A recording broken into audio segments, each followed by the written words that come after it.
DJI Osmo 360 Adventure Combo មានអីខ្លះនៅក្នុងប្រអប់តោះមកបើកមើលទាំងអស់គ្នា DJI Osmo 360គឺជាកាមេរ៉ា360ដំបូងគេដែលប្រើ sensor ទំហំដល់ទៅ1អ៊ីងនិងអាចថតវីដេអូបានកម្រិតច្បាស់ 8K នៅក្នុងឈុត Adventure Combo កាមេរ៉ា360នេះគឺមានបន្ថែម accessory ជាច្រើនក្នុងនោះមានដូចជាប្រអប់សាកថ្មដែលភ្ជាប់មកជាមួយនឹងថ្មរបស់កាមេរ៉ាចំនួន3គ្រាប់អញ្ចឹងយើងអាចប្រើតាំងពីព្រឹកដល់យប់ដែលអត់បញ្ហាបន្តមកទៀតនេះគឺជាកាបូបដែលមាន logo Osmo ហើយនៅក្នុងនេះក៏មានសម្ភារៈមួយចំនួនផងដែរដូចជាខ្សែសាក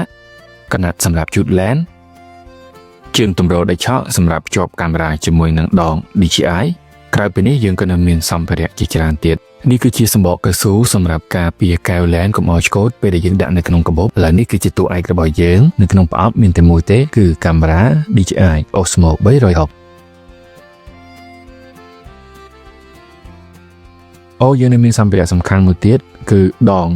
នេះគឺអាចលូតបាន1.2 ម៉ែត្រហើយគឺជាដង brand DJI អញ្ចឹងយើងសាកតឡើងសម្ភារៈរបស់យើងជាមួយនឹងកាមេរ៉ារបស់យើងមើលថាតើវាមានភាពស្រស់ស្អាតនិងងាយស្រួលកាន់ថតដែរអត់នៅពេលដែលយើងទិញឈុត Adventure Combo គឺវាងាយស្រួលអញ្ចឹងអ្នកទាំងអស់គ្នាមានទាំងថ្មមានទាំងដងសម្រាប់ភ្ជាប់មកហើយសិតតែជា brand របស់ DJI ទាំងអស់